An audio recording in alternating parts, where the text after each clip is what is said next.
back in Cincinnati at a high school gym, not your high school gym, but a gym you used to play in. You walked back in. I saw it kind of come to you. Yeah. What's it like being back home? Oh man, it's an incredible feeling.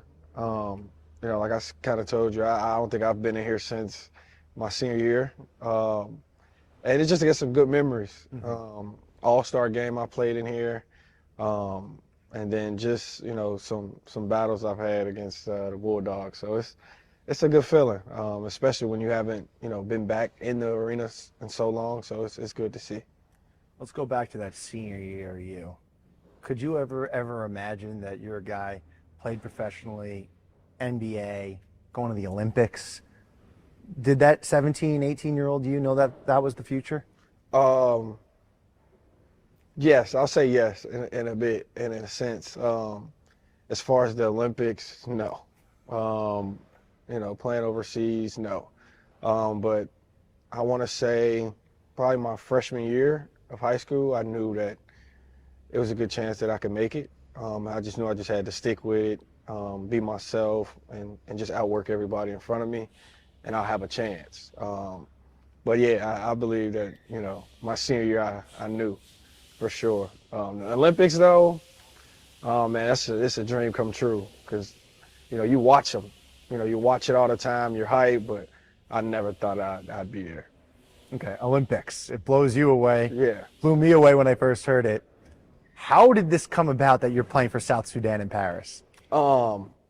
So honestly, I was at home chilling, and I received a call from Luol Deng, and basically, well, actually, it came from another coach, Fortune, that just reached out to me and was just wondering if I was interested in playing.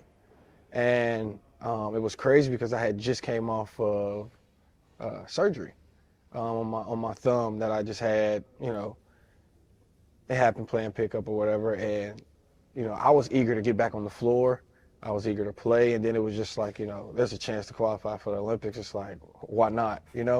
Um, but I also had we also had some at the time I was with Chicago, so we would had some Chicago ties with Luol Deng, and just him talking with me and my agent, and that's kind of how we got it done. What are your ties to South Sudan?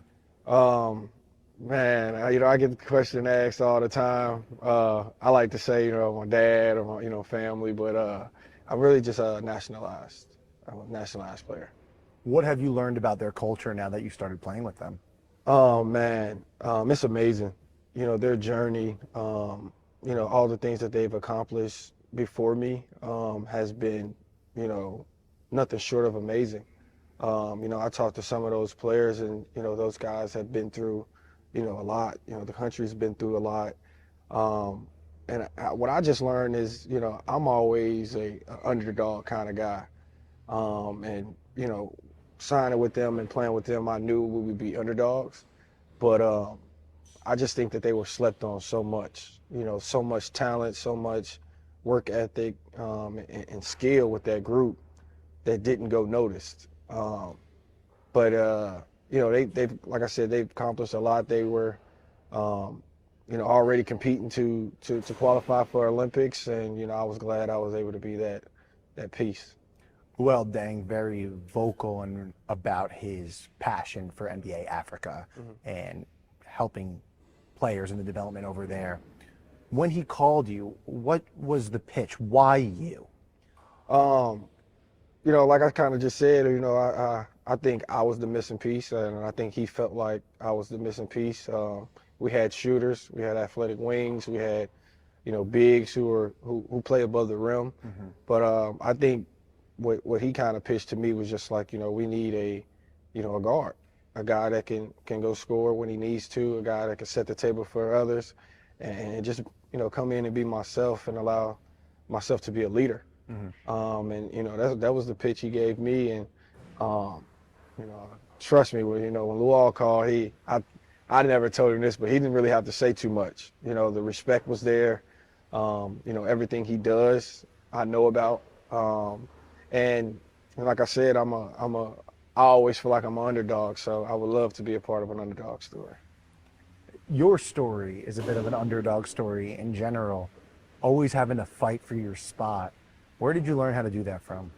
Um, it's crazy. One of my best friends is kind of running the league and all that stuff. So I played with his dad, and I had a bunch of close coaches to me coming up, and man, we've always been underdogs. We've always been the guys who didn't get all the credit, didn't get all the filmmaking and videos and highlight tapes, and we weren't always the biggest group of the guys. So, we were always just taught to kind of get it out the mud, where it's like you have to grind for everything. You have to, take that extra step, that extra mile, that extra suicide and stuff like that.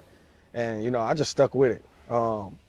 Because, we had, the coaches used to tell us, man, that hard work, beats talent when talent doesn't work hard. So I always took it as, if you got the talent and you always working hard, then, it has to work out for you. Throughout your career, it's so interesting to follow you because you grind, you get the recognition, whether it be G League MVP, something like that, but then you don't get the recognition elsewhere. How do you fight through that adversity still? To be honest, I'm used to it. I sometimes, talk with family and friends. It's just like, why do I have to keep going through adversity? Why do I have to keep proving over and over and over again when there's, others who don't? But, that's just how it is sometimes. You just got to keep grinding, keep fighting. And, everybody's route is different. Everybody's journey is different. And, it took me a few years to understand it, but, it's my life. I enjoy it because once you get that little bit of recognition, it lets you know that you're doing something right. And, they just want you to keep getting better and better. When you're in Paris, you have a real opportunity, besides just South Sudan, for you. How have you thought about how you can capitalize on that moment with the entire world watching? I don't get me wrong, it's a huge blessing. It's going to be a great opportunity and experience. I mean, I just approach it like I approach everything else. Just stay in the gym, work hard, be humble, but also be hungry. And just kind of focus on, the small things, and individually, I'm not with the team now. So I'm just working on, my normal things, shots, floaters, the whole nine.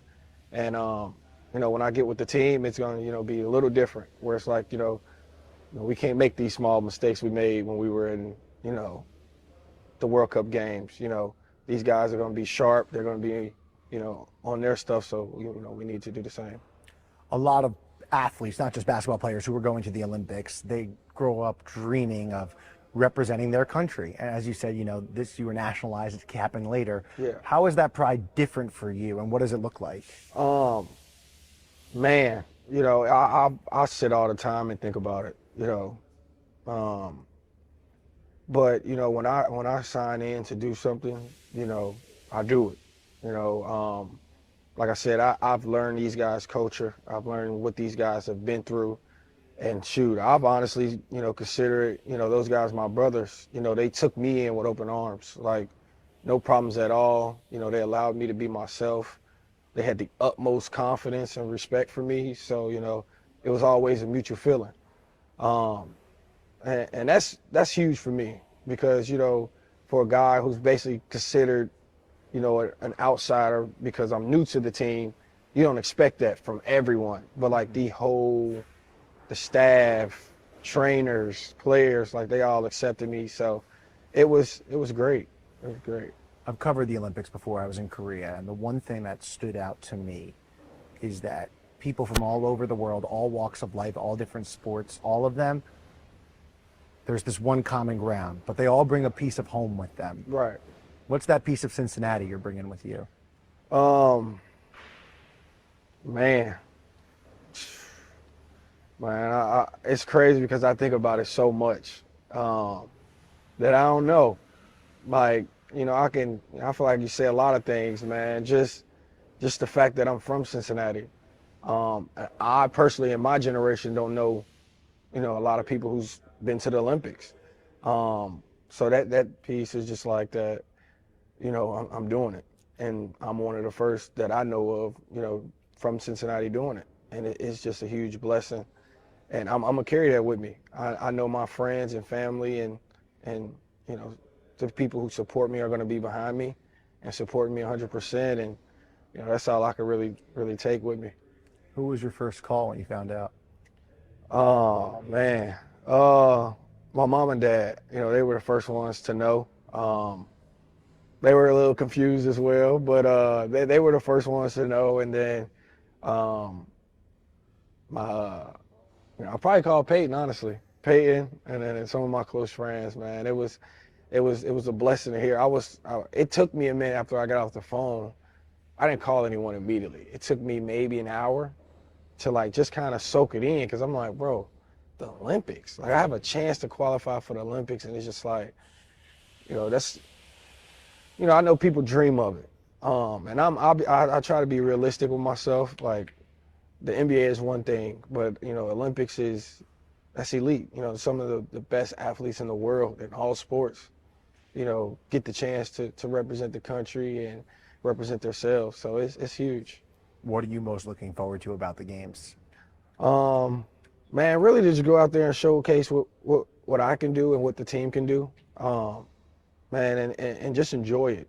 I don't like to add the unnecessary pressure to myself, because there's no need for it.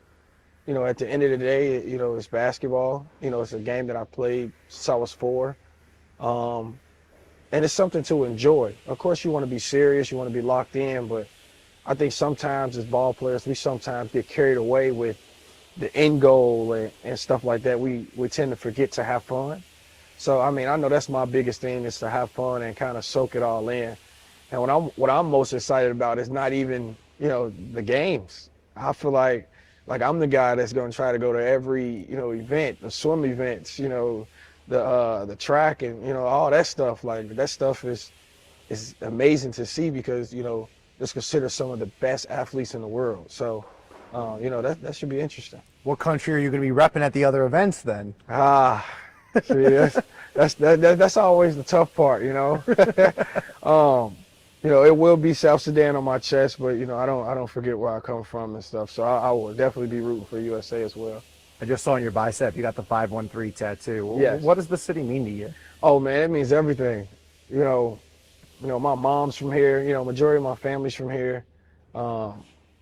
It's just where I come from. It's a representation of me. And it's funny. People always ask where I'm from. And oh, you're from Cincinnati? Yeah, I am. I'm from Cincinnati. Like, man, I love it. It's where I'm from. Like, one thing about me is I'm loyal. I stick to where I'm from. I stick to my roots, and I rock with people and love people as much as they invest and rock and love with me. And I've learned that like the city of Cincinnati is really behind me. I truly believe that, and it's not even through just only good. Like I have people reach out to me all the time when things don't go my way, and that's what lets me know, like, Cincinnati they got me. Is that what South Sudan's getting now? Someone who's going to ride with them? Yes, 100%. Like I said, it's different. I could have went in and just was like, this is an opportunity for me, and that'd be that. But nah, like I said, them opening their arms to me allowed me to, be myself and made me want to embrace their culture more. And I think it also makes it easier to play with guys that and you're comfortable with, and you kind of bond with. They didn't know me, I didn't know them, but just learning their culture and them learning where I come from and what I do and stuff like that, it helped us in the end. Man, you would think I knew them guys for at least a year or two, the way we meshed well and stuff like that. So I think they know that's what they're getting. Anything else you want to add? And I just appreciate this interview, man. It's a blessing. I get to talk about, some achievements. I get to be in, back in the old gym that I used to be in, man. It's just a blessing. I appreciate you guys.